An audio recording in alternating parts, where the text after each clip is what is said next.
having a Christmas-tery, I guess. I have to check things. 1 second.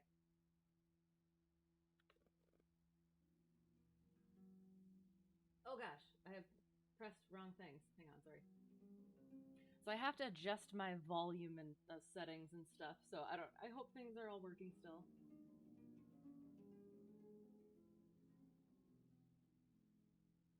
Feels like it sounds weird, but maybe not. I think I'm just being paranoid.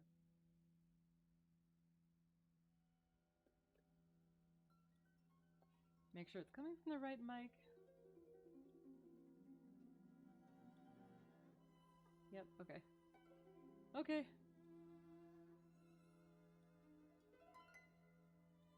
Okay. I suppose that's good. That's it. All right. La da da. Yeah, I'm putting my taking the all of my VODs off because I need space on my PC. And apparently it sounds fine to me, but apparently it's low for other people. So I don't know what I'm doing wrong, but I'm trying and we'll see what happens. So here we go. And we have candy cane again. This is a new candy cane. I'm not sure what it is.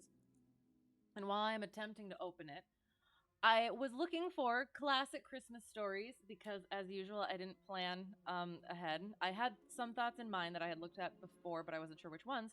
And then I saw this one, Sherlock Holmes and the Adventure of the Blue Carbuncle. And I was like, of course, why not? Because I'm fairly certain I've read it. I read all of the Sherlock Holmes, and they were amazing. So yeah, it sounds familiar. So it's gonna be good. I hope there's enough for the even, and we're going to solve a Christmas-tery. I thought that was amazing and hilarious, and I'm probably gonna say it more tonight. So be prepared. All right, we're gonna get right into it. Boom. Nope, wrong one. Boom. La da da da da.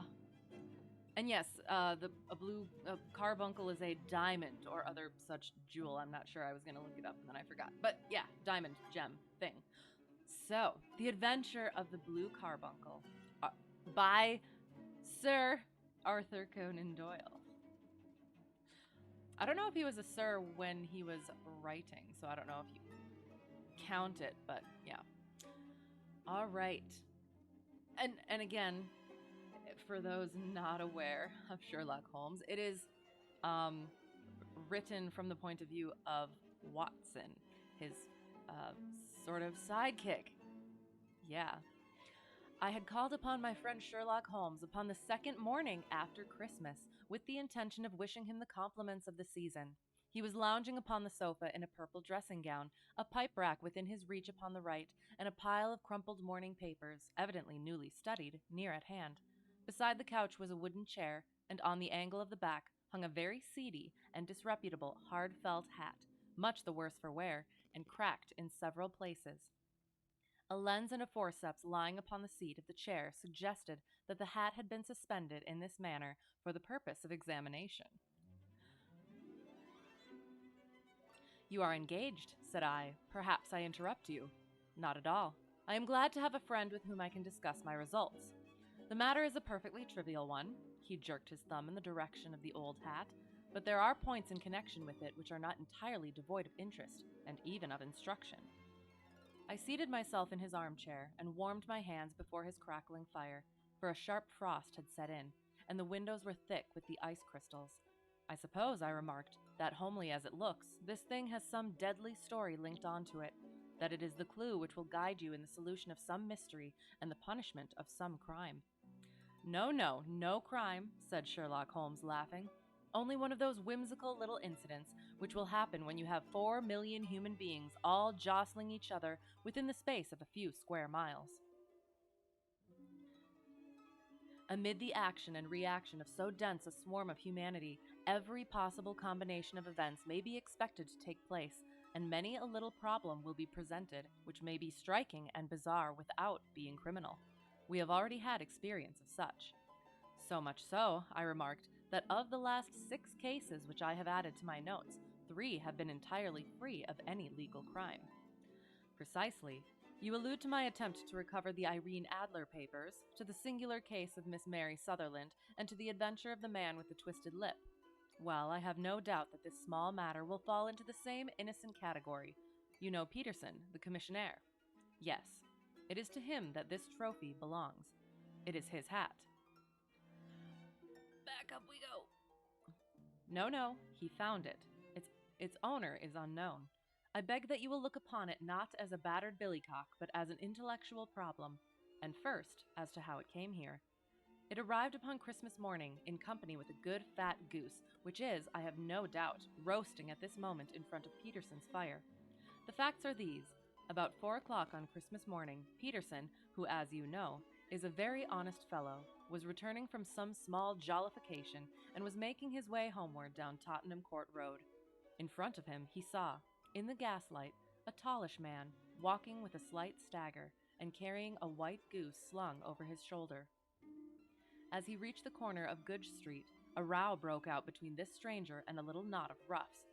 One of the latter knocked off the man's hat, on which he raised his stick to defend himself and, swinging it over his head, smashed the shop window behind him. Peterson had rushed forward to protect the stranger from his assailants, but the man, shocked at having broken the window and seeing an official-looking person in uniform rushing towards him, dropped his goose, took to his heels, and vanished amid the labyrinth of small streets which lie at the back of Tottenham Court Road. The roughs had also fled at the appearance of Peterson, so that he was left in possession of the field of battle, and also of the spoils of victory, in the shape of this battered hat and a most unimpeachable Christmas goose, which surely he restored to their owner. My dear fellow, there lies the problem. It is true that, for Mrs. Henry Baker, was printed upon a small card which was tied to the bird's left leg, and it is also true that the initials H.B. are legible upon the lining of this hat. But as there are some thousands of Bakers and some hundreds of Henry Bakers in this city of ours, it is not easy to restore lost property to any one of them. What then did Peterson do? He brought round both hat and goose to me on Christmas morning, knowing that even the smallest problems are of interest to me. The goose we retained until this morning, when there were signs that, in spite of the slight frost, it would be well that it should be eaten without unnecessary delay. Its finder has carried it off, therefore, to fill the ultimate destiny of a goose, while I continue to retain the hat of the unknown gentleman who lost his Christmas dinner. Did he not advertise? No. Then what clue could you have as to his identity? Shoot, come on. There, okay. Only as much as we can deduce. From his hat. Precisely. But you are joking. What can you gather from this old battered felt? Here is my lens. You know my methods. What can you gather yourself as to the individuality of the man who has worn this article? I took the tattered object in my hands and turned it over rather ruefully. It was a very ordinary black hat of the usual round shape, hard and much the worse for wear. The lining had been of red silk, but was a good deal discolored.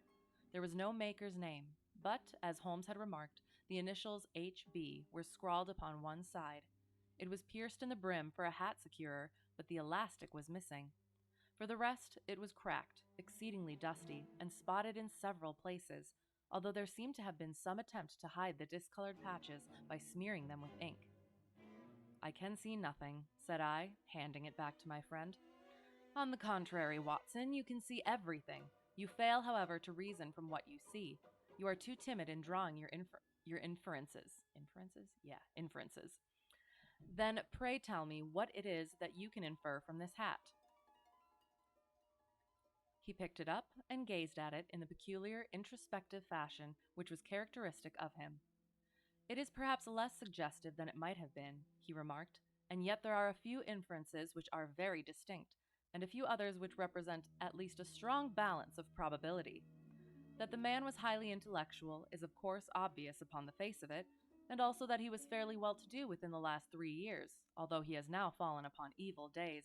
He had foresight, but has less now than formerly, pointing to a moral retrogression, which, when taken with the decline of his fortunes, seems to indicate some evil influence, probably drink, at work upon him.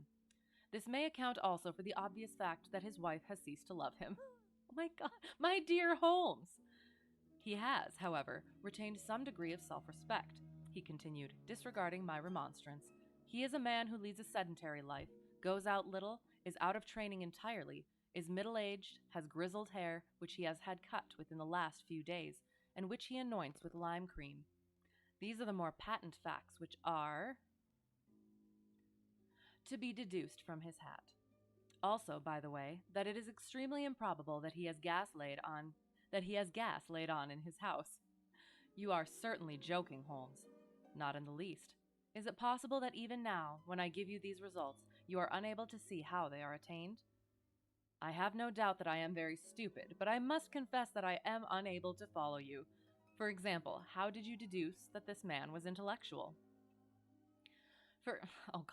For answer, Holmes clapped the hat upon his head. It came right over the forehead and settled upon the bridge of his nose. It is a question of cubic capacity, said he. A man with so large a brain must have something in it. The decline of his fortunes, then. This hat is 3 years old. These flat brims curled at the edge came in then. It is a hat of the very best quality. Look at the band of ribbed silk and the excellent lining. If this man could afford to buy so expensive a hat 3 years ago, and has had no hat since, then he has assuredly gone down in the world. Well, that is clear enough, certainly. But how about the foresight and the moral retrogression? Sherlock Holmes laughed. Here is the foresight, said he, putting his finger upon the little disc and loop of the hat securer. They are never sold upon hats. If this man ordered one, it is a sign of a certain amount of foresight, since he went out of his way to take this precaution against the wind. But since we see that he has broken the elastic and has not troubled to replace it, it is obvious that he has less foresight now than formerly, which is a distinct proof of a weakening nature. On the other hand, he has endeavored to conceal some of these stains upon the felt by daubing them with ink, which is a sign that he has not entirely lost his self-respect.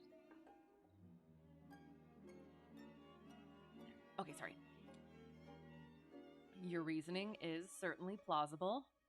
The further points that he is middle-aged, that his hair is grizzled, that it has been recently cut, and that he uses lime cream, are all to be gathered from a close examination of the lower part of the lining. The lens discloses a large number of hair ends, clean cut by the scissors of the barber. They all appear to be adhesive, and there is a distinct odor of lime cream. This dust, you will observe, is not the gritty gray dust of the street, but the fluffy brown dust of the house, showing that it has been hung up indoors most of the time, while the marks of moisture upon the inside are proof positive that the wearer perspired very freely and could therefore hardly be in the best of training. Oh my gosh. They're always so good. But his wife, you said that she had ceased to love him. This hat has not been brushed for weeks. When I see you, my dear Watson, with a week's accumulation of dust upon your hat, and when your wife allows you to go out in such a state, I shall fear that you also have been unfortunate enough to lose your wife's affection. But he might be a bachelor. Nay, he was bringing home the goose as a peace offering to his wife. Remember the card upon the bird's leg. You have an answer to everything, but how on earth do you deduce that the gas is not laid on in his house? 1 tallow stain, or even 2, might come by chance, but when I see no less than 5, I think that there can be little doubt that the individual must be brought into frequent contact with burning tallow, walks upstairs at night, probably with his hat in one hand and a guttering candle in the other. Anyhow, he never got tallow stains from a gas jet. Are you satisfied? Well, it is very ingenious, said I, laughing.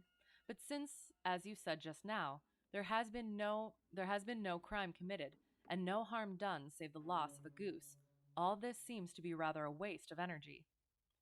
Sherlock Holmes had opened his mouth to reply when the door flew open, and Peterson, the commissionaire, rushed into the apartment with flushed cheeks and the face of a man who is dazed with astonishment.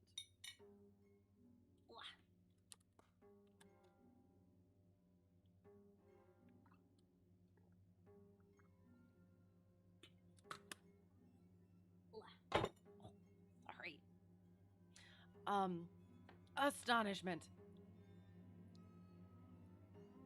The goose, Mr. Holmes, the goose, sir, he gasped. Eh? What of it, then? Has it returned to life and flapped off through the kitchen window? Holmes twisted himself round upon the sofa to get a fairer view of the man's excited face. See here, sir. See what my wife found in its crop.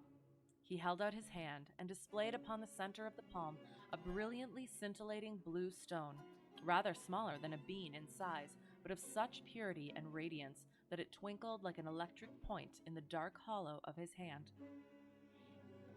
Sherlock Holmes sat up with a whistle. By Jove, Peterson, said he, this is treasure trove indeed. I suppose you know what you have got. A diamond, sir, a precious stone. It cuts into glass as though it were putty. It's more than a precious stone. It is the precious stone. The precious stone? Not the Countess of Morcar's blue carbuncle, I ejaculated. Precisely so. I ought to know its shape, its size and shape, seeing that I have read the advertisement about it in the Times every day lately. It is absolutely unique, and its value can only be conjectured, but the reward offered of £1,000 is certainly not within a 20th part of the market price. £1,000! Great Lord of mercy! The commissionaire plumped down into a chair and stared from one to the other of us. That is the reward, and I have reason to know that there are sentimental considerations in the background which would induce the Countess to part with half her fortune if she could but recover the gem. It was lost, if I remember aright, at the Hotel Cosmopolitan, I remarked. Precisely so. On December 22nd, just 5 days ago, John Horner, a plumber, was accused of having abstracted it from the lady's jewel case. The evidence against him was so strong that the case has been referred to the assizes. I have some account of the matter here, I believe. He rummaged amid his newspapers, glancing over the dates until at last he smoothed one out, doubled it over, and read the following paragraph. We're not that far into this, and I'm already. Oh.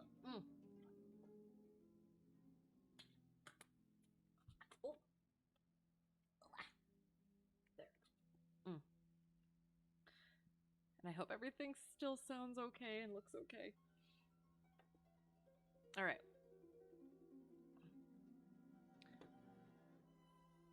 Hotel Cosmopolitan jewel robbery. John Horner, 26, plumber, was brought up upon the charge of having upon the 22nd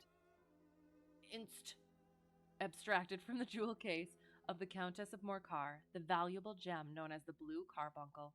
James Ryder, upper attendant at the hotel, gave his evidence to the effect that he had shown Horner up to the dressing room of the Countess of Morcar upon the day of the robbery in order that he might solder the second bar of the grate, which was loose. He had remained with Horner some little time, but had finally been called away. On returning, he found that Horner had disappeared, that the bureau had been forced open, and that the small morocco casket in which, as it afterwards transpired, the Countess was accustomed to keep her jewel, was lying empty upon the dressing table.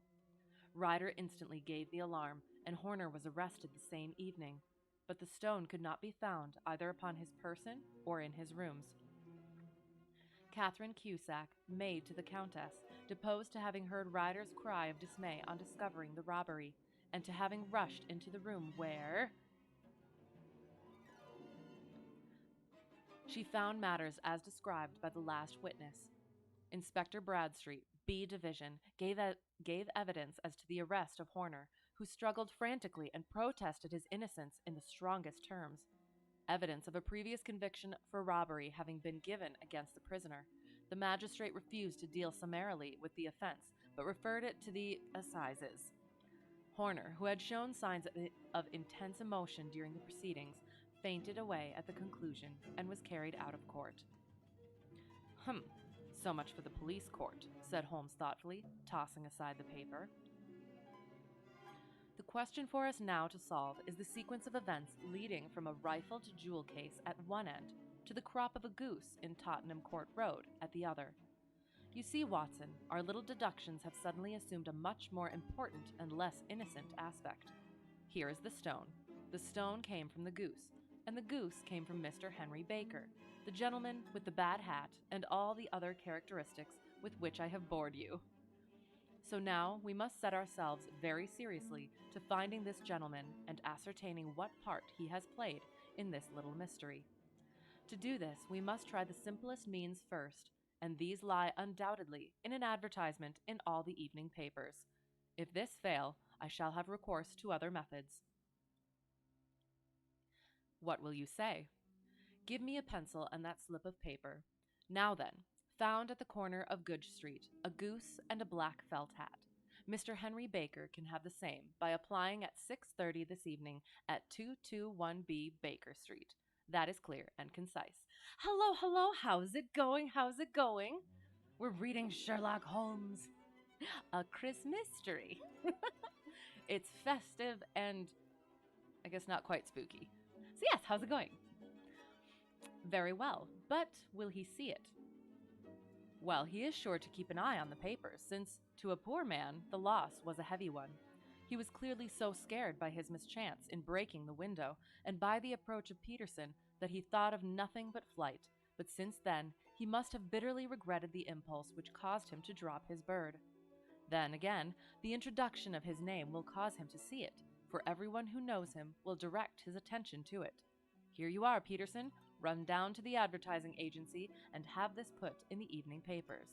In which, sir? Oh, in the Globe, Star, Pall Mall, St. James's, Evening News, Standard, Echo, and any others that occur to you. Very well, sir. And this stone? Ah, yes. I shall keep the stone. Thank you. And I say, Peterson, just buy a goose on your way back and leave it here with me, for we must have one to give to this gentleman in place of the one which your family is now devouring. When the commissionaire had gone, Holmes took up the stone and held it against the light. It's a bonny thing, said he. Just see how it glints and sparkles. Of course it is a nucleus and focus of crime. Every good stone is. They are the devil's pet baits. In the larger and older jewels, every facet may stand for a bloody deed. That's a good line. This stone is not yet 20 years old. It was found in the banks of the Amoy River in southern China, and is remarkable in having every characteristic of the carbuncle, save that it is blue in shade instead of ruby red. In spite of its youth, it has already a sinister history. There have been 2 murders, a vitriol throwing, a suicide, and several robberies brought about for the sake of this 40-grain weight of crystallized charcoal. Who would think that so pretty a toy would be a purveyor to the gallows and the prison? I'll lock it up in my strongbox now, and drop a line to the Countess to say that we have it. You'd like to formally request that I change my sleeping schedule on those days that you sleep at a reasonable time? You'll have to give me specifics. And if you mean that I am very late, I am trying to be earlier. So I will try even harder. I'm sorry. I'm very bad. I'm always so late. I'm sorry. Do you think that this man Horner is innocent? I cannot tell. Well then, do you imagine that this other one, Henry Baker, had anything to do with the matter? It is, I think, much more likely that Henry Baker is an absolutely innocent man who had no idea that the bird which he was carrying was of considerably more value than if it were made of solid gold. That, however, I shall determine by a very simple test if we have an answer to our advertisement.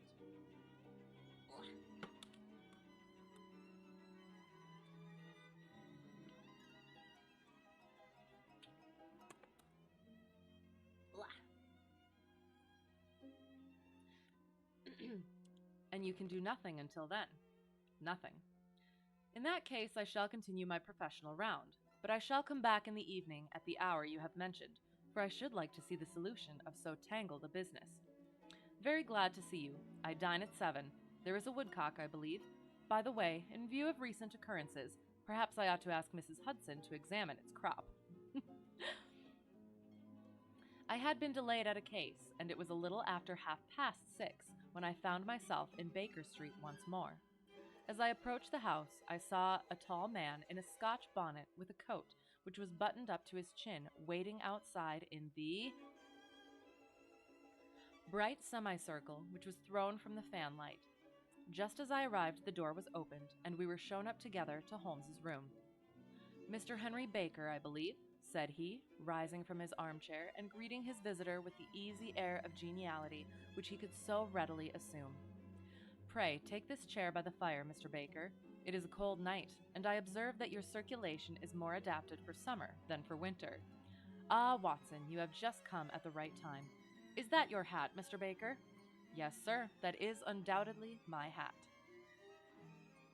He was a large man, with rounded shoulders, a massive head, and a broad, intelligent face, sloping down to a pointed beard of grizzled brown. A touch of red in nose and cheeks, with a slight tremor of his extended hand, recalled Holmes' surmise as to his habits. His rusty black frock coat was buttoned right up in front, with the collar turned up, and his lank wrists protruded from his sleeves without a sign of cuff or shirt. He spoke in a low, staccato fashion, choosing his words with care, and gave the impression generally of a man of learning and letters who had had ill usage at the hands of fortune.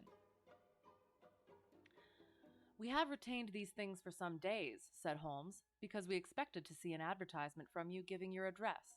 I am at a loss to know now why you did not advertise. Our visitor gave a rather shamefaced laugh. Shillings have not been so plentiful with me as they once were, he remarked. I had no doubt that the gang of roughs who assaulted me had carried off both my hat and the bird. I did not care to spend more money in a hopeless attempt at recovering them. Very naturally. By the way, about the bird, we were compelled to eat it. To eat it? Our visitor half rose from his chair in his excitement. Yes, it would have been of no use to anyone had we not done so, but I presume that this other goose upon the sideboard, which is about the same weight and perfectly fresh, will answer your purpose equally well. Oh, certainly, certainly, answered Mr. Baker with a sigh of relief. Of course, we still have the feathers, legs, crop, and so on of your own bird, so if you wish— The man burst into a hearty laugh. They might be useful to me as relics of my adventure, said he, but beyond that, I can hardly see what use the disjecta membra of my late acquaintance are going to be to me. No, sir, I think that, with your permission, I will confine my attentions to the excellent bird which I perceive upon the sideboard. Sherlock Holmes glanced sharply across at me, with a slight shrug of his shoulders. There's your hat, then, and there your bird, said he. By the way, would it bore you to tell me where you got the other one from? I am somewhat of a fowl fancier, and I have seldom seen a better grown goose. Certainly, sir, said Baker, who had risen and tucked his newly gained property under his arm. There are a few of us who frequent the Alpha Inn, near the museum. We are to be found in the museum itself during the day, you understand. This year our good host, Windigit by name, instituted a goose club, by which, on consideration of some few pence every week, we were each to receive a bird at Christmas. My pence were duly paid, and the rest is familiar to you. I am much indebted to you, sir, for a Scotch bonnet is fitted neither to my years nor my gravity. With a comical pomposity of manner, he bowed solemnly to both of us, and strode off upon his way. So much for Mr. Henry Baker, said Holmes, when he had closed the door behind him. It is quite certain that he knows nothing whatever about the matter. Are you hungry, Watson?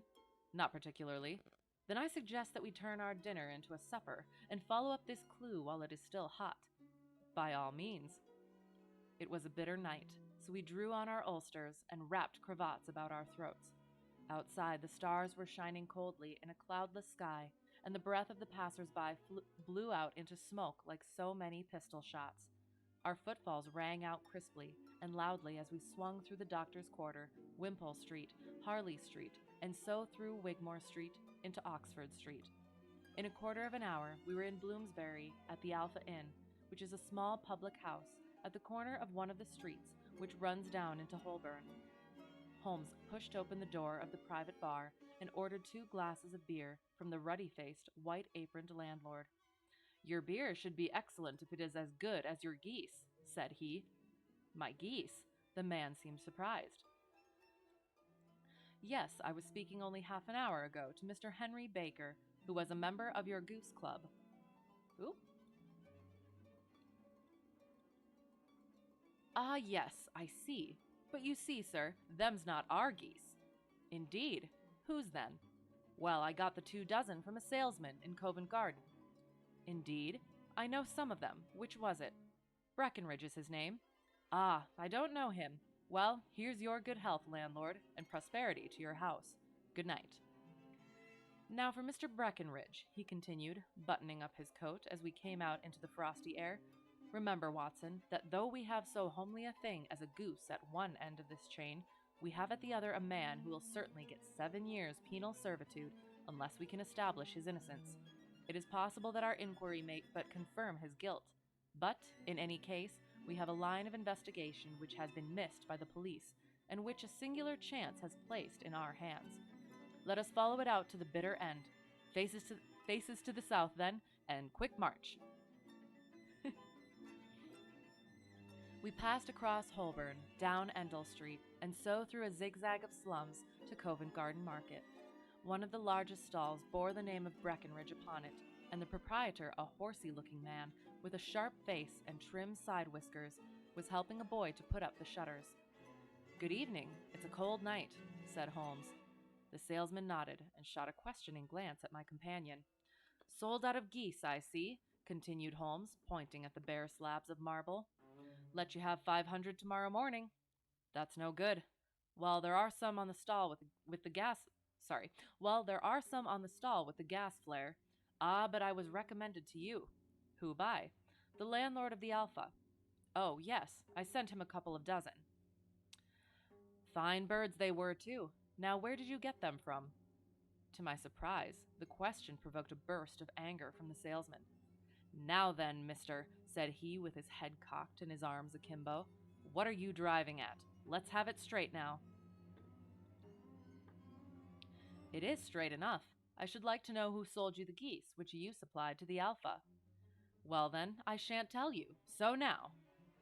"Oh, it is a matter of no importance, but I don't know why you should be so warm over such a trifle."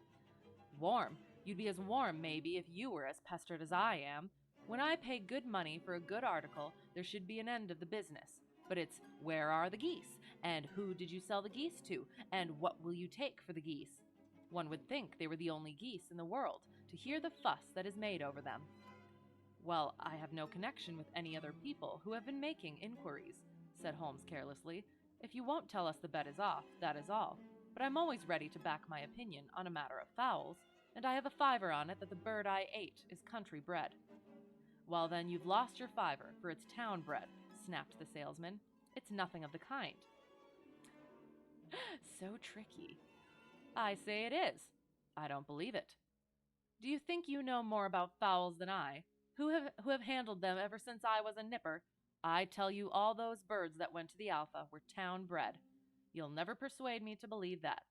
Will you bet, then? It's merely taking your money, for I know that I am right. But I'll have a sovereign on with you, just to teach you not to be obstinate." The salesman chuckled grimly. "Bring me the books, Bill," said he. The small boy brought round a small, thin volume and a great, greasy-backed one, laying them out together beneath the hanging lamp.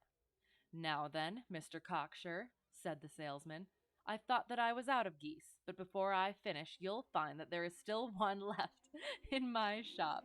You see this little book? Well, that's the list of the folk from whom I buy. Do you see? Well, then, here on this page are the country folk, and the numbers after their names are where their accounts are in the big ledger. Now then, you see this other page in red ink? Well, that is a list of my town suppliers. Now look at that third name. Just read it out to me." "Mrs. Oakshott, 117 Brixton Road, 249, read Holmes. "Quite so. Now turn that up in the ledger." Holmes turned to the page indicated. "Here you are, Mrs. Oakshott, 117 Brixton Road, egg and poultry supplier. Now then, what's the last entry? December 22nd, 24 geese at 7 shillings and 6 something. I can't remember what it is. Something. Something smaller than a shilling. Quite so. There you are. And underneath? Sold to Mr. Windigate of the Alpha at 12 shillings. What have you to say now?" Sherlock Holmes looked deeply chagrined. He drew a sovereign from his pocket and threw it down upon the slab, turning away with the air of a man whose disgust is too deep for words. A few yards off, he stopped under a lamp-post and laughed in the hearty, noiseless fashion which was peculiar to him. When you see a man with whiskers of that cut and the pink 'un protruding out of his pocket, you can always draw him by a bet, said he. I dare say that if I had put £100 down in front of him, that man would not have given me such complete information as was drawn from him by the idea that he was doing me on a wager. Well, Watson, we are, I fancy, nearing the end of our quest, and the only point which remains to be determined is whether we should go on to this Mrs. Oakshott tonight, or whether we should reserve it for tomorrow. It is clear from what that surly fellow said that there are others besides ourselves who are anxious about the matter, and I should... Apparently D confusingly means pennies? Gosh darn it, the dang Brits. Pennies, okay. Shillings, 7 shillings and 6 pennies. All right, I will hopefully remember that. Will I? Probably not. Thank you, though. I appreciate that. We have solved one mystery for the evening. His remarks were suddenly cut short by a loud hubbub, which broke out from the stall which we had just left. Turning round, we saw a little rat-faced fellow standing in the center of the circle of yellow light, which was thrown by the swinging lamp, while Breckenridge, the salesman, framed in the door of his stall, was shaking his fists fiercely at the cringing figure. I've had enough of you and your geese, he shouted. I wish you were all at the devil together. If you come pestering me any more with your silly talk, I'll set the dog at you. You bring Mrs. Oakshott here and I'll answer her. But what have you to do with it? Did I buy the geese off you? No, but one of them was mine all the same, whined the little man. Well, then, ask Mrs. Oakshott for it. She told me to ask you.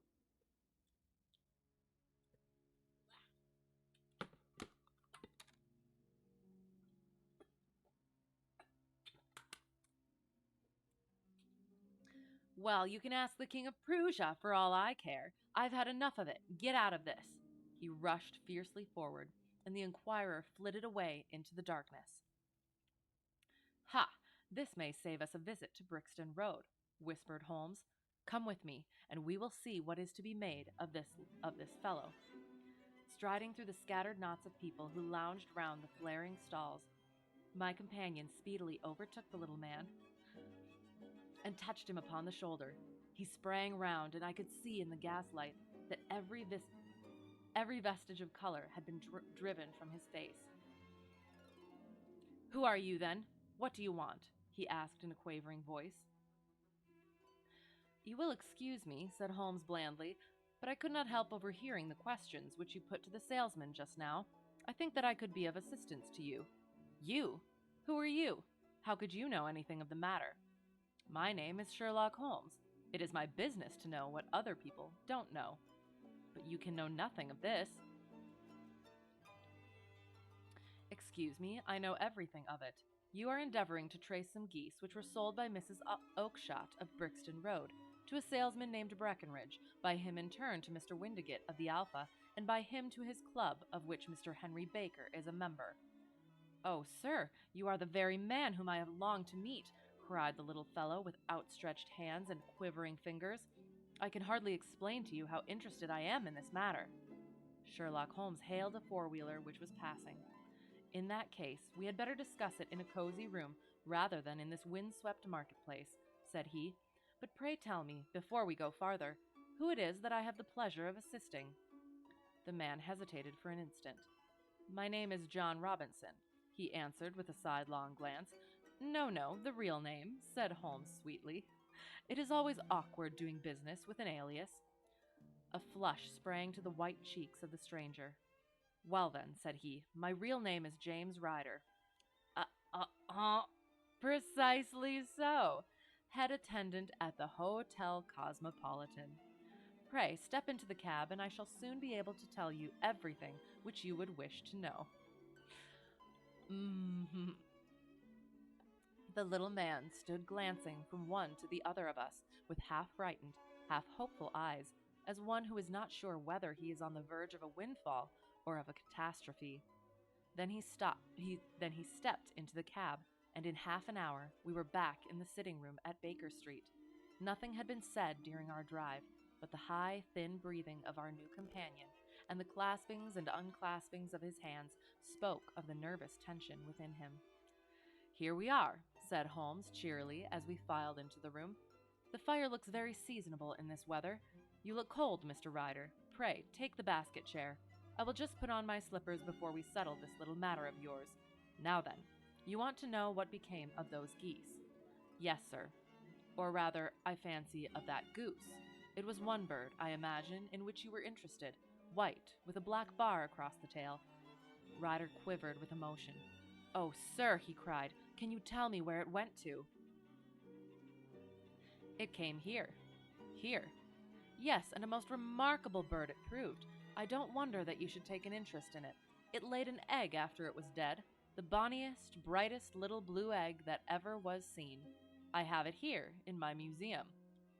Our visitor staggered to his feet and clutched the mantelpiece with his right hand. Holmes unlocked his strongbox and held up the blue carbuncle, which shone out like a star, with a cold, brilliant, many-pointed radiance. Ryder stood glaring with a drawn face, uncertain whether to claim or to disown it. "The game's up, Ryder," said Holmes quietly. "Hold up, man, or you'll be into the fire. Give him an arm back into his chair, Watson. He's not got blood enough to go in for felony with impunity. Give him a dash of brandy. So. Now he looks a little more human. What a shrimp it is, to be sure!" My gosh. For a moment he had staggered and nearly fallen, but the brandy brought a tinge of color into his cheeks, and he sat staring with frightened eyes at his accuser. "I have almost every link in my hands, and all the proofs which I could possibly need. So there is little which you need tell me. Still, that little may as well be cleared up to make the case complete. You had heard, Ryder, of this blue stone of the Countess of Morcar's?" "It was Catherine Cusack who told me of it," said he in a crackling voice. "I see. Her ladyship's waiting maid. Well, the temptation of sudden wealth so easily acquired was too much for you, as it has been for better men before you. But you were not very scrupulous in the means you used. It seems to me, Ryder, that there is the making of a very pretty villain in you. You knew that this man Horner, the plumber, had been concerned in some such matter before, and that suspicion would rest the more readily upon him. What did you do then? You made some small job in my lady's room, you and your confederate Cusack, and you managed that he should be the man sent for. Then, when he had left, you rifled the jewel case, raised the alarm, and had this unfortunate man arrested. You then—" Ryder threw himself down suddenly upon the rug and clutched at my companion's knees. "For God's sake, have mercy!" he shrieked. "Think of my father, of my mother. It would break their hearts. I never went wrong before. I never will again, I swear it. I'll swear it on a Bible. Oh, don't bring it into court. For Christ's sake, don't." There. "Get back into your chair," said Holmes sternly. "It is very well to cringe and crawl now, but you thought little enough of this poor Horner in the dock for a crime of which he knew nothing. I will fly, Mr. Holmes. I will leave the country, sir. Then the charge against him will break down. We will talk about that. And now let us hear a true account of the next act. How came the stone into the goose? And how came the goose into the open market? Tell us the truth, for there lies your only hope of safety." Ryder passed his tongue over his parched lips. "I will tell you it just as it happened, sir," said he. "Before we get into the story, I'll get prepared.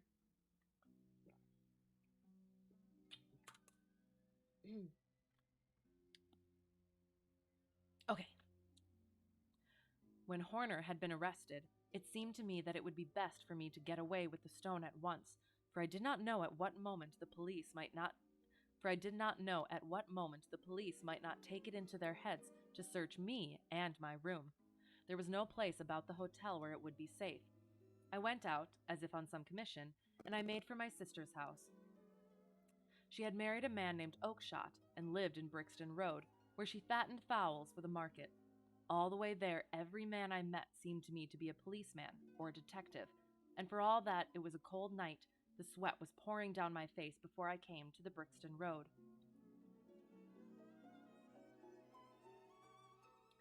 My sister asked me what was the matter and why I was so pale, but I told her that I had been upset by the jewel robbery at the hotel.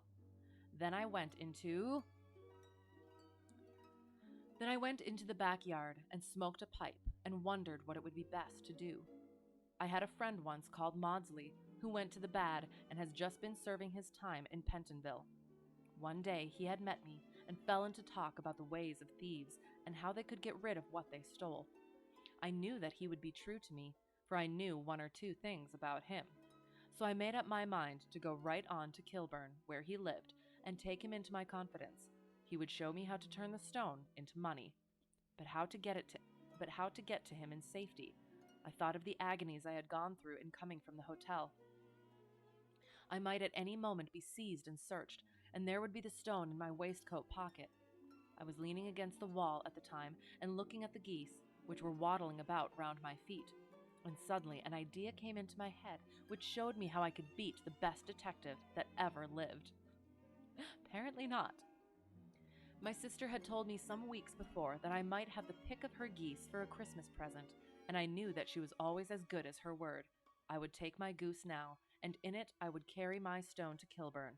There was a little shed in the yard, and behind this I drove one of the birds, a fine big one, white with a barred tail. I caught it, and prying its bill open, I thrust the stone down its throat as far as my finger could reach. The bird gave a gulp, and I felt the stone pass along its gullet and down into its crop. But the creature flapped and struggled, and out came my sister to know what was the matter. As I turned to speak to her, the brute broke loose and fluttered off among the others. "Whatever were you doing with that bird, Jem?" says she. "Well," said I, "you said you'd give me one for Christmas, and I was feeling which was the fattest." "Oh," says she, "we've set yours aside for you. Jem's bird, we call it. It's the big white one over yonder. There's 26 of them, which makes one for you, and one for us, and 2 dozen for the market." "Thank you, Maggie," says I, "but if it is all the same to you, I'd rather have that one I was handling just now." "The other is a good 3 pound heavier," said she, "and we fattened it expressly for you." "Never mind, I'll have the other, and I'll take it now," said I. "Oh, just as you like," said she, a little huffed. "Which is it you want, then?" "That white one, with the barred tail, right in the middle of the flock." "Oh, very well. Kill it and take it with you." Well, I did what she said, Mr. Holmes, and I carried the bird all the way to Kilburn. I told my pal what I had done, for he was a man that it was easy to tell a thing like that to. He laughed until he choked, and we got a knife and opened the goose. My heart turned to water, for there was no sign of the stone, and I knew that some terrible mistake had occurred. I left the bird, rushed back to my sister's, and hurried into the backyard. There was not a bird to be seen there. "Where are they all, Maggie?" I cried. "Gone to the dealers, Jem." "Which dealers?" "Breckenridge, of Covent Garden." "But was there another with a barred tail?" I asked, "the same as the one I chose?" "Yes, Jem, there were 2 barred-tailed ones, and I could never tell them apart." Uh-oh. Well then, of course I saw it all, and I ran off as hard as my feet would carry me to this man Breckenridge, but he had sold the lot at once, and not one word would he tell me as to where they had gone. You heard him yourselves tonight. Well, he has always answered me like that. My sister thinks that I am going mad. Sometimes I think that I am myself. And now I am myself a branded thief, without ever having touched the wealth for which I sold my character. God help me. God help me. He burst into convulsive sobbing, with his face buried in his hands. There was a long silence, broken only by his heavy breathing and by the measured tapping of Sherlock Holmes's fingertips upon the edge of the table. Then my friend rose and threw open the door. "Get out," said he. "What, sir?" "Oh, heaven bless you!" "No more words. Get out." And no more words were needed. There was a rush, a clatter upon the stairs, the bang of a door, and the crisp rattle of running footfalls from the street.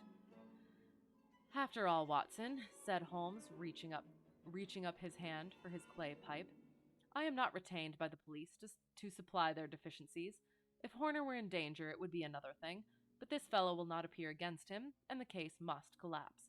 I suppose that I am commuting a felony, but it is just possible that I am saving a soul. This fellow will not go wrong again. He is too terribly frightened. Send him to jail now, and you make him a jailbird for life. Besides, it is the season of forgiveness. Chance has put in our way a most singular and whimsical problem, and its solution is its own reward. If you will have the goodness to touch the bell, Doctor, we will begin another investigation, in which also a bird will be the chief feature. The end! That was very short. Shoot. Good, as always. I was almost thinking, I wonder if I should start reading the Sherlock Holmes stories on stream next. That could be fun. I think so. I feel like some of them are quite long, so I think I was expecting that. However, I did have another idea for just to stretch it out a little bit. The Elves and the Shoemaker. So I'll quick put this back. Where is it? This thing and that thing and la da da da. And I just need to quick find one.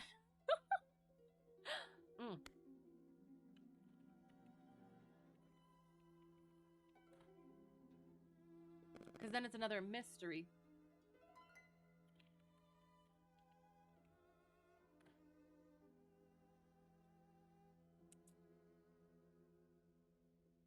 Oh shoot, is that also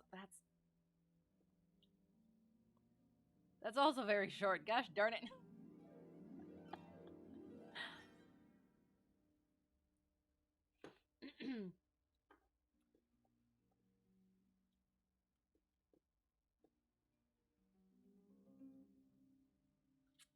Well, we can start with that and see where it goes. But yeah, so I did. I had read all the Sherlock stories. All very, very good. And then I remember reading that one. And I did forget that the carbuncle, it said in there that they're usually red, but that one is blue. So, very unique and everything. So, not just that it's precious gem, but also a unique one. So, let me see if I can do this one.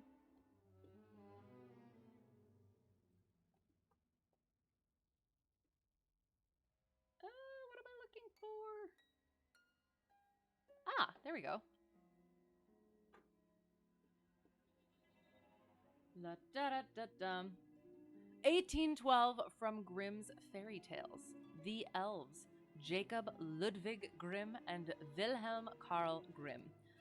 And then all the things. 3 short tales about elves. Seriously, this is all it is? So very short. Okay. I assumed that it was at least a little bit longer, but still, festive and Christmas and elves, which is always fun. So the Elves, Part 1. There was once a shoemaker who, through no fault of his own, became so poor that at last he had nothing left but just enough leather to make 1 pair of shoes. He cut out the shoes at night so as to set to work upon them next morning. And as he had a good conscience, he laid himself quietly down in his bed, committed himself to heaven, and fell asleep. In the morning, after he had said his prayers and was going to get to work, he found the pair of shoes made and finished, and standing on his table.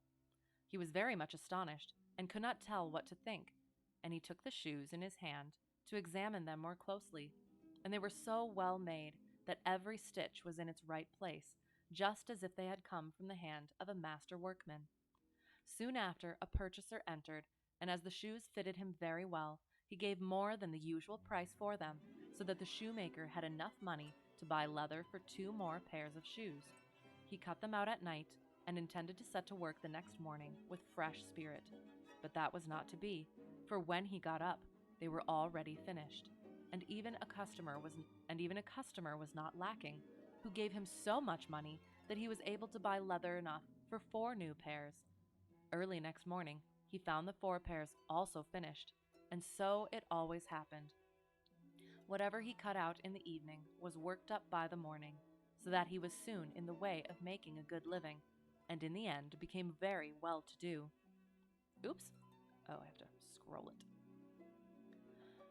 One night, not long before Christmas, when the shoemaker had finished cutting out, and before he went to bed, he said to his wife, "How would it be if we were to sit up tonight and see who it is that does us this service?" His wife agreed, and set a light to burn.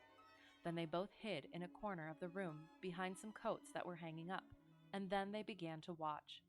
As soon as it was midnight, they saw come in 2 neatly formed, naked little men who seated themselves before the shoemaker's table, and took up the fork that was already prepared, and began to stitch, to pierce, and to hammer so cleverly and quickly with their little fingers that the shoemaker's eyes could scarcely follow them, so full of wonder was he. And they never left off until everything was finished and was standing ready on the table, and then they jumped up and ran off. The next morning, the shoemaker's wife said to her husband, "Those little men have made us rich, and we ought to show ourselves grateful. With all their running about and having nothing to cover them, they must be very cold. I'll tell you what, I will make little shirts, coats, waistcoats, and breeches for them, and knit each of them a pair of stockings, and you shall make each of them a pair of shoes." The husband consented willingly, and at night, when everything was finished, they laid the gifts together on the table, instead of the cut-out work, and placed themselves so that they could observe how the little men would behave. When midnight came, they rushed in, ready to set to work, but when they found, instead of the pieces of prepared leather, the neat little garments put ready for them, they stood a moment in surprise, and then they showed the greatest delight. With the greatest swiftness they took up the pretty garments and slipped them on, singing, "What spruce and dandy boys are we, no longer cobblers we will be." Then they hopped and danced about, jumping over the chairs and tables, and at last they danced out at the door. From that time they were never seen again, but it always went well with the shoemaker as long as he lived, and whatever he took in hand prospered. So it's even smaller than what I thought. Yeah, I don't know. I don't think the other ones are very festive. So we're gonna leave the other two. So that was also short. So I'm gonna throw in "Twas the Night Before Christmas." And I just gotta find it. 1 second.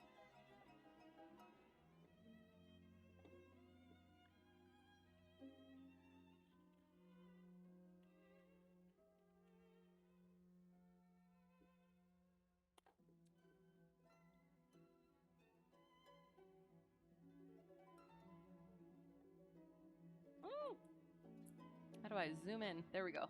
Okay.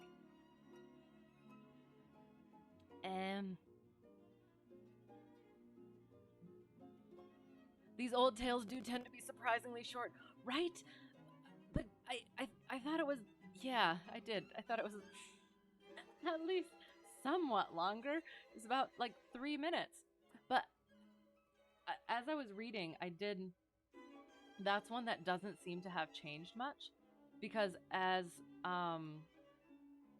for as much as as prevalent as it is, I don't think I've really heard it much different. So yeah, I did. I thought that was interesting that it was pretty securely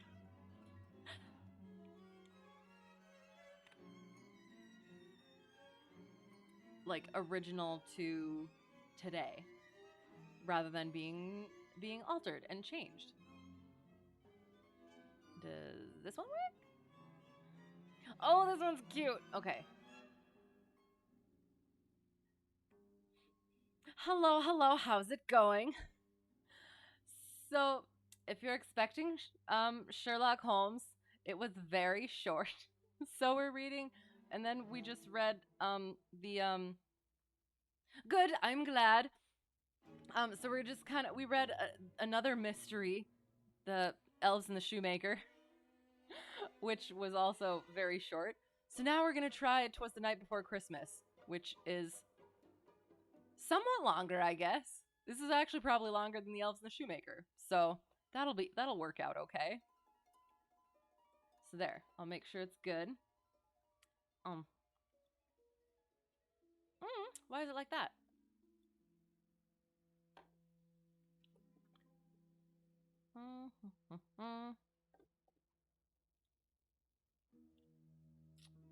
There. Okay.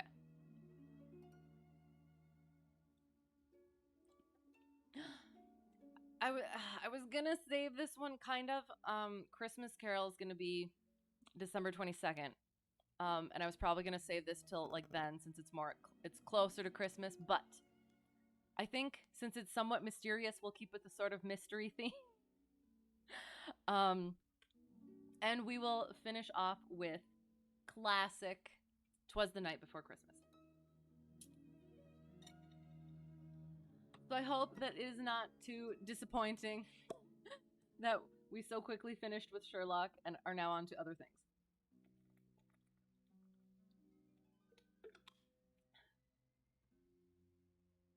Ooh.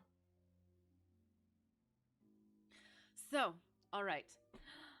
"Twas the Night Before Christmas" by Clement C. Moore. 'Twas the night before Christmas, when all through the house not a creature was stirring, not even a mouse, even though that one is very bright and awake, with a cute little Santa hat on, and I'm very pleased with it. Not even a mouse. The stockings were hung by the chimney with care, in hopes that St. Nicholas soon would be there. The children were nestled all snug in their beds, while visions of sugar plums danced in their heads. And Mamma in her kerchief, and I in my cap, had just settled our brains for a long winter's nap. That is actually different than I remember. I remember it being had just settled down for a long winter's nap. Interesting. When out on the lawn there arose such a clatter, I sprang from the bed to see what was the matter. Away to the window I flew like a flash, tore open the shutters, and threw up the sash. You too? Okay, so it's not just me. Okay, good. Thought I was like sort of Mandela effect situation. The moon on the breast of the new fallen snow gave the luster of midday to objects below, when what to my wondering eyes should appear but a miniature sleigh and 8 tiny reindeer. And I never really thought about that either, so it's like tiny Santa Claus? So is that supposed to be the explanation? Is that he's very small? Is it another elf thing? There's more mystery than I intended. With a little old driver so lively and quick, I knew in a moment it must be Saint Nick. More rapid than eagles his coursers they came, and he whistled and shouted and called them by name.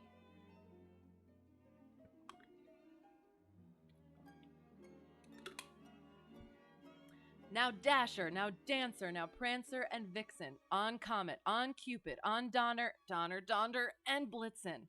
To the top of the porch, to the top of the wall. Now dash away, dash away, dash away all.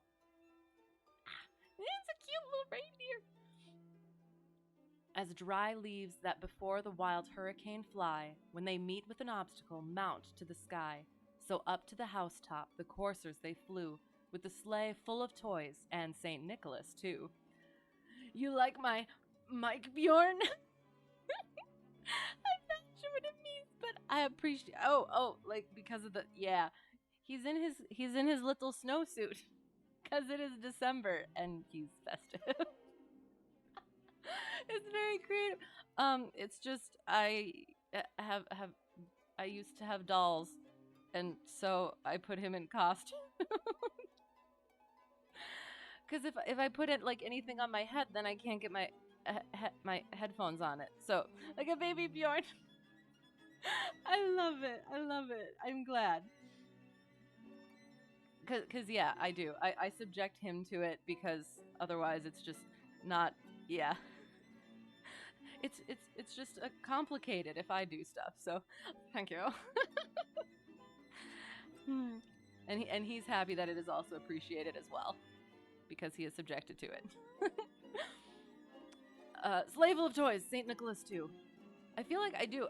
I usually know the beginning of it and the end of it, The middle of it, not so much. And that was repeated. So it was dry leaves, housetop, coursers. Okay. And then, in a twinkling, I heard on the roof the prancing and pawing of. Oh, sorry. And then, in a twinkling, I heard on the roof the prancing and pawing of each little hoof. As I drew in my head and was turning around, down the chimney St. Nicholas came with a bound. He was dressed all in fur from his head to his foot, and his clothes were all tarnished with ashes and soot.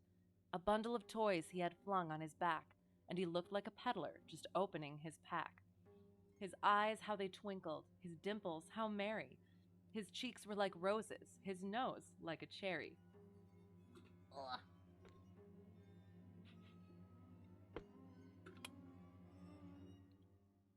His droll little mouth was drawn up like a bow, and the beard of his chin was as white as the snow.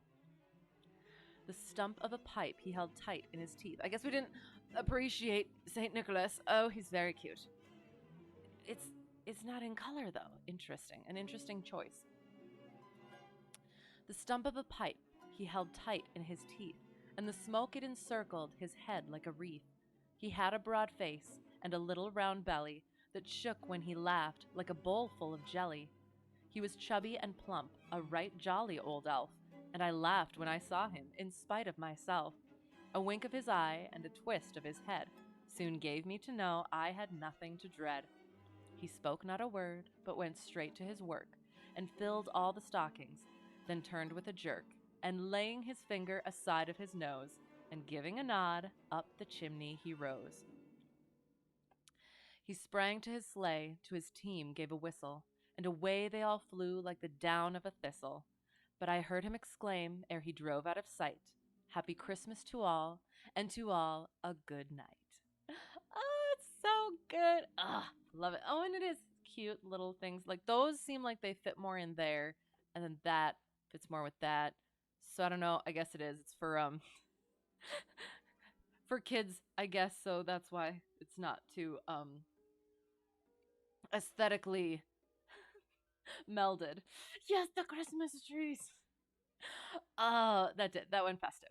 Because I did the Sherlock one, I was excited about that, making it a Christmas-tery. Ha ha ha ha.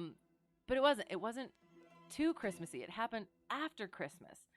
So yes, this was nice. The festiveness and the cuteness that makes me happy. Ugh. And I'm sad because it's still very short. I don't know. Are there any short Christmassy stories that you like? They would. Yeah, I don't know. Oh, I did. I had I'll put this back up there since it's. So that was the main event. Sherlock Holmes: The Adventure of the Blue Carbuncle. The other ones that I'm looking into are the Nutcracker. There is the original, which is apparently a little bit darker. And then is it Dumas or Tolstoy? I think it might have been Tolstoy. I think it was Tolstoy. Redid it in a sort of lighter tone, which is what the opera slash ballet was based off of. So potentially that. There's also Louisa May Alcott Christmas stories, as well as Christmas Carol inspiration, which is, I can't remember who it was. I want to say it was Irving.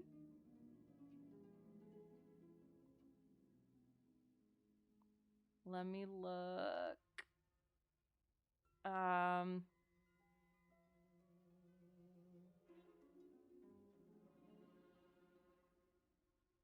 Yes, Old Christmas by Washington Irving. So yes, Charles Dickens gets a lot of credit for inventing modern day Christmas with A Christmas Carol. But every author draws their inspiration from somewhere, and Dickens got a lot of his from Washington Irving. So yeah, so that is also a potential. And then yes, the Louise May Alcott one is basically it's A Christmas Carol but for children. So I figured doing those two would work the week before the actual A Christmas Carol, which I really love to read, and it's such a beautiful story, and I cry every time. I'll try not to, but yeah, it is. It's the beautiful imagery, very festive and Christmassy, and just warm and fuzzy, and just yeah, all of the emotions. So yeah, so that's kind of the plan, I guess. I meant to plan a little bit better, but I ended up having things that I was yeah, it's been a week. So, I apologize that it's this short. If I could think of any other ones, I would, but I don't know if you guys want to like watch me sit and find them, but I feel like probably not. Looking forward to hearing them.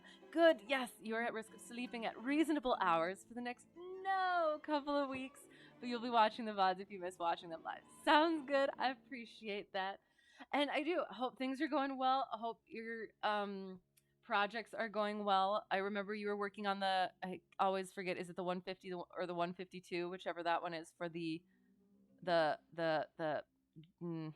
forget what it's called, but yeah, the good one, the performance one. So looking forward to that, and I always love seeing your stuff. I've been meaning to ask the JP Logistics. Yes, that one. How's that going? Is it almost done? Will I get to use it soon? How did you get into that? Do you do it professionally? Is it for fun?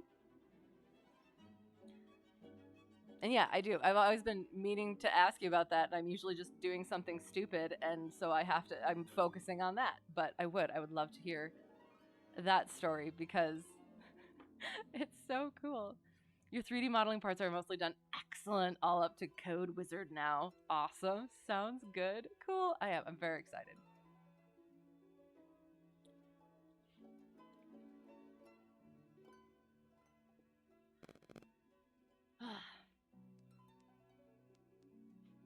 And yeah, and we'll see, because I have read Sherlock Holmes before. I've read all of those before, but I totally would not mind reading them again, and getting more out of them than I probably did before, and being able to share that with you all. So we'll see. We'll see if that's next. That'll be in the new year, but it's a potential. It is a potential. Mm. With the 152, you were asked by the new project leader to help out. You previously helped him on the WB Sim C172 payware mod. What does that mean? WB Sim.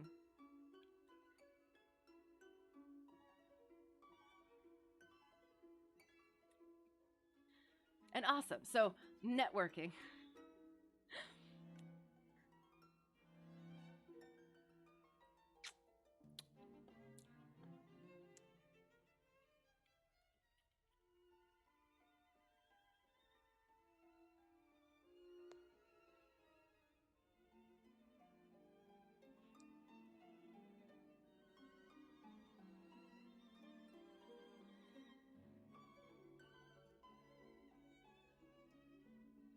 I'm looking at one more potential story. I'm seeing how long it is.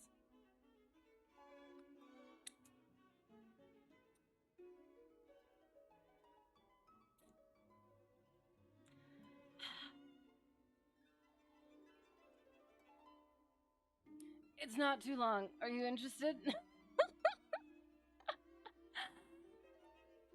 I had been thinking about it.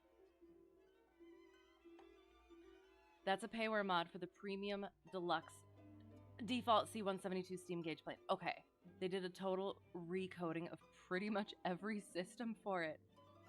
Why? Because it was just less than satisfactory. And I would be interested, because I've been meaning to try and get the Steam Gauge 172, but you either have to pay for the entire game again, or you have to see if they're willing to let you have it without having to pay for the whole game. So if you mean a mod, so you have to have the 172? first.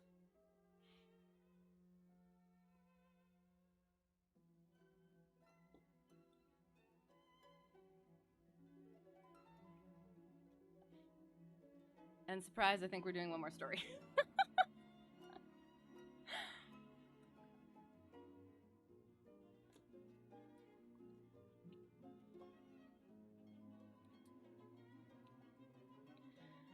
Accurate electrical systems and loads, mixture, plug fouling, oil systems, instrument behavior, engine breakdowns if you misbehave. Lots of fun stuff. Okay, interesting. Okay, I do need the Premium Deluxe MS Fest Edition and the Paramount. Okay, sounds good. I will get on that because I should be working on the actual 172.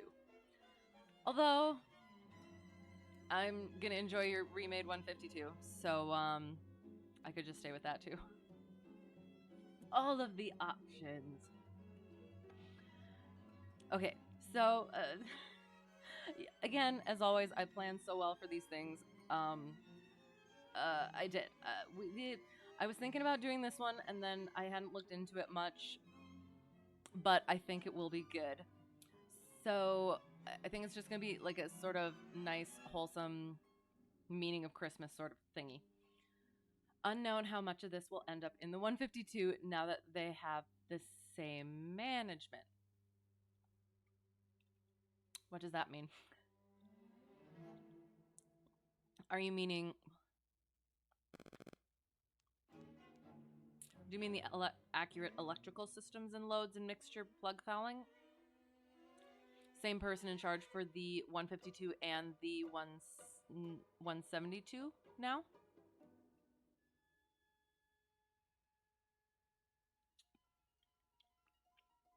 Yes, okay. Interesting. And if not now, could always happen down the road. There's always the possibility. Very cool, though. Oh, that's so exciting. And great work in advance because I have seen your other work. So I am looking forward to it. Most definitely. Is there a way to get stock 152, like liveries that work with the stock 152 to work on the JP Logistics 152? Or no? Personal question. So yeah, this one's going to be The Gift of the Magi. I'm not sure who... O.J. Henry or something. O. Henry. I guess. And yeah, it is also short, so that'll probably take us to... O. Henry! Yes! Yes, the liveries just need some minor modifications. You can help with that. Okay.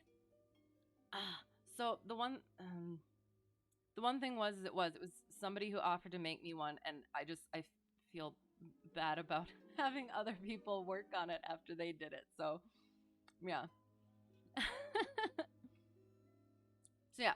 Well, cool. Not adding to your projects at all. It was just a curiosity thing. If you're ever bored, I guess we can chat about it. So yes, so this is The Gift of the Magi, and I think that that should be good. You're always interested in having too much to do. Well, I will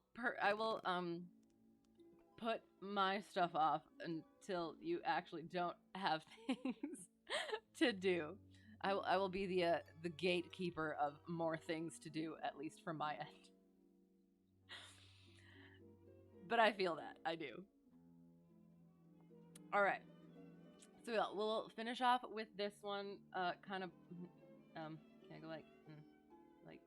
We'll go like. Hang on. Like. Shoot. Sure. We'll just no. Hang on. We're just gonna go like that, and then we're gonna go like. Hang on. Like that and like that and like that. Yay! It's snowing. You will never not have years of project backlog, so just asking you to reprioritize. No, it's fine. It's been fine. I was just curious if there was like a simple, easy way to do things that wouldn't require too much, but we shall see. Yeah, so this will finish it off. I do think I don't think it's as much of a mystery, but we're gonna like stretch our imaginations um, to make it work. So, the gift of the Magi. $1.87. That was all. She had put it aside, 1 cent, and then another, in her careful buying of meat and other food. Della counted it 3 times, $1.87. And the next day would be Christmas.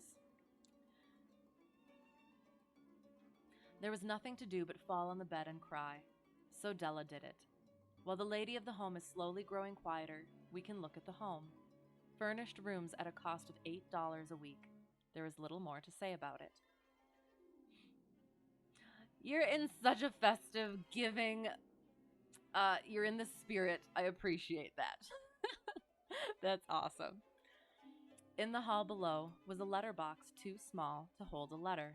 There was an electric bell, but it could not make a sound. Also, there was a name beside the door, Mr. James Dillingham Young. When the name was placed there, Mr. James Dillingham Young was being paid $30 a week. Now, when he was being paid only $20 a week, the name seemed too long and important. It should perhaps have been Mr. James D. Young, but when Mr. James Dillingham Young entered the furnished rooms, his name became very short indeed. Mrs. James Dillingham Young put her arms warmly about him and called him Jim. You have already met her. She is Della. Della finished her crying and cleaned the marks of it from her face. She stood by the window and looked out with no interest. Tomorrow would be Christmas Day, and she had only $1.87 with which to buy Jim a gift. She had put aside as much as she could for months, with this result. $20 a week is not much. Everything had cost more than she had expected. It always happened like that. Only $1.87 to buy a gift for Jim. Her Jim. She had had many happy hours planning something nice for him, something nearly good enough, something almost worth the honor of belonging to Jim. There was a looking glass between the windows of the room. Perhaps you have seen the kind of looking glass that is placed in $8 furnished rooms. It was very narrow. A person could see only a little of himself at a time. However, if he was very thin and moved very quickly, he might be able to get a good view of himself. Della, being quite thin, had mastered this art. Suddenly, she turned from the window and stood before the glass. Her eyes were shining brightly, but her face had lost its color. Quickly, she pulled down her hair and let it fall to its complete length. The James Dillingham Youngs were very proud of two things which they owned. One thing was Jim's gold watch. It had once belonged to his father, and long ago it had belonged to his father's father. The other thing was Della's hair. If a queen had lived in the rooms near theirs, Della would have washed and dried her hair where the queen could see it. Della knew her hair was more beautiful than any queen's jewels and gifts. If a king had lived in the same house with all his riches, Jim would have looked at his watch every time they met. Jim knew that no king had anything so valuable. So now Della's beautiful hair fell about her, shining like a falling stream of brown water. It reached below her knee. It almost made itself into a dress for her. And then she put it up on her head again, nervously and quickly. Once she stopped for a moment and stood still while a tear or two ran down her face. She put on her old brown coat. She put on her old brown hat. With the bright light still in her eyes, she moved quickly out the door and down to the street, where she stopped. Where she stopped, the sign said, Mrs. Sofroni, hair articles of all kinds. Up to the second floor Della ran and stopped to get her breath. Mrs. Sofroni, large, too white, cold-eyed, looked at her. Will you buy my hair? Asked Della. I buy hair, said Mrs. Sofroni. Take your hat off and let me look at it. Down fell the brown waterfall. $20, said Mrs. Sofroni, lifting the hair to feel its weight. Give it to me quick, said Della. Oh, and the next 2 hours seemed to fly. She was going from one shop to another to find a gift for Jim. She found it at last. It surely had been made for Jim and no one else. There was no other like it in any of the shops, and she had looked in every shop in the city. It was a gold watch chain, very simply made. Its value was in its rich and pure material. Because it was so plain and simple, you knew that it was very valuable. All good things are like this. It was good enough for the watch. As soon as she saw it, she knew that Jim must have it. It was like him. Quietness and value. Jim and the chain both had quietness and value. She paid $21 for it, and she hurried home with the chain and 87 cents. With that chain on his watch, Jim could look at his watch and learn the time anywhere he might be. Though the watch was so fine, it had never had a fine chain. He sometimes took it out and looked at it only when no one could see him do it. When Della arrived home, her mind quieted a little. She began to think more reasonably. She started to try to cover the sad marks of what she had done. Love and large-hearted giving, when added together, can leave deep marks. It is never easy to cover these marks, dear friends. Never easy. Within 40 minutes, her head looked a little better. With her short hair, she looked wonderfully like a schoolboy. She stood at the looking-glass for a long time. "If Jim doesn't kill me," she said to herself, "before he looks at me a second time, he'll say I look like a girl who sings and dances for money. But what could I do? Oh, what could I do with $1.87? At 7, Jim's dinner was ready for him. Jim was never late. Della held the watch chain in her hand and sat near the door where he always entered. Then she heard his step in the hall, and her face lost color for a moment.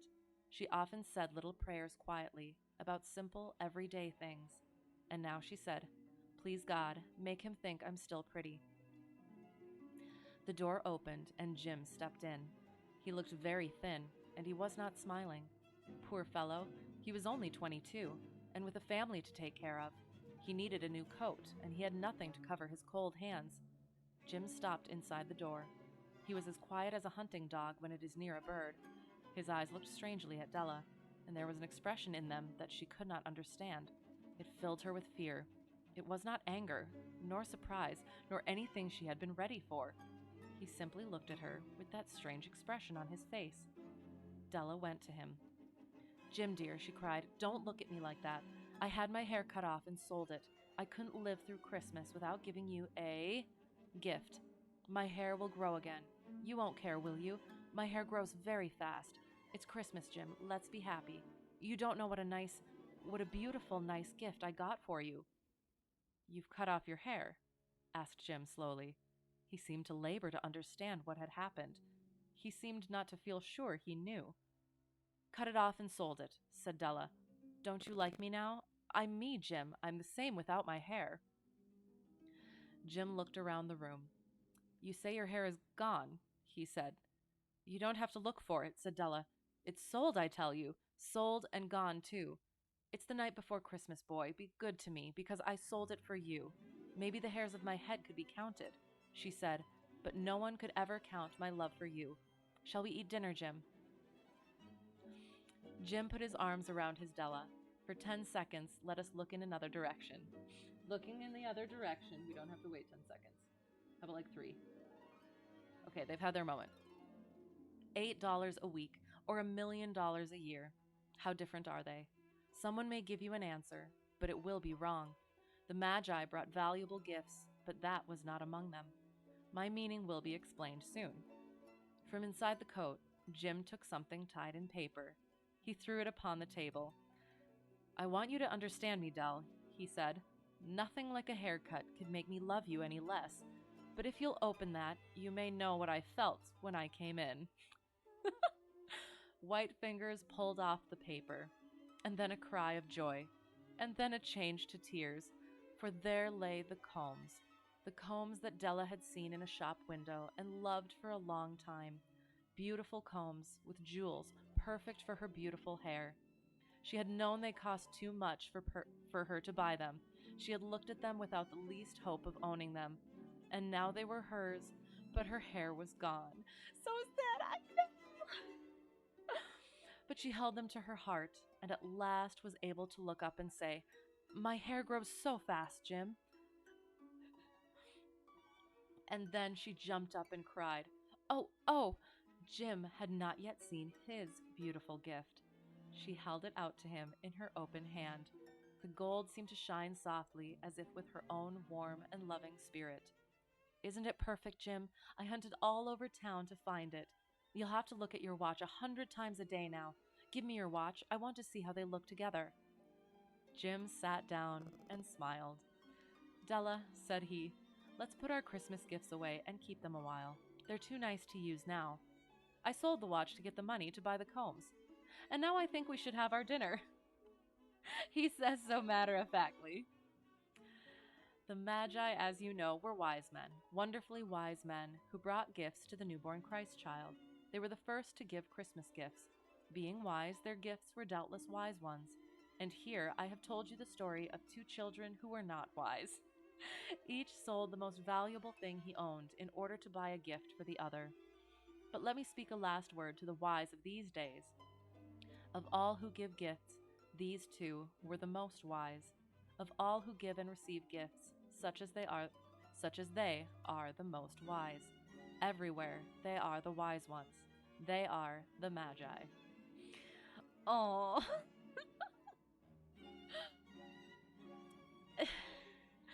So I have heard that story told in a different way before.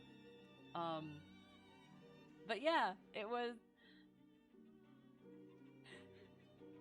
kind of conflicting, emotionally conflicting. Because yeah, so now what? Well, again, her hair will grow back. But what about his nice watch? Is he going to get his watch back? Or is that not the question we should be asking? Should we be asking any questions at all? Or just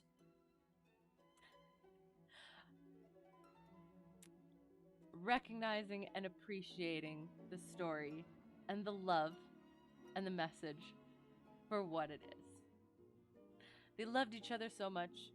They did. They gave their most valued thing for the other. So they cared about each other. Right, exactly. And were thoughtful. Right. And I don't know if this is a thing at all for anyone else, but in trying to figure out like what to get people for Christmas or like as gifts in general, it's almost difficult because in some ways it seems like you can't be as creative as maybe you kind of either had to be or could be before. I don't know, it just seems like there's certain expectations nowadays. But that could just be me and my experience.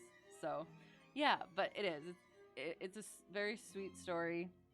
The one that I heard, it was a brother and sister. The one had a kite and needed a new tail, and the other one had a, oh shoot, what was it?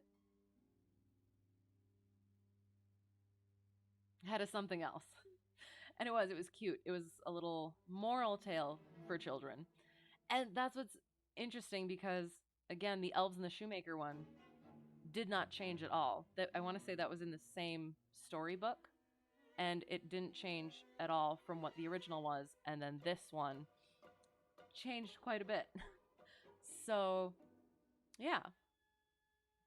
Again, going back to like how, like this one, the message still stays, but the story changed. Whereas, like the Elves and the Shoemaker one, the message and the story stayed exactly the same.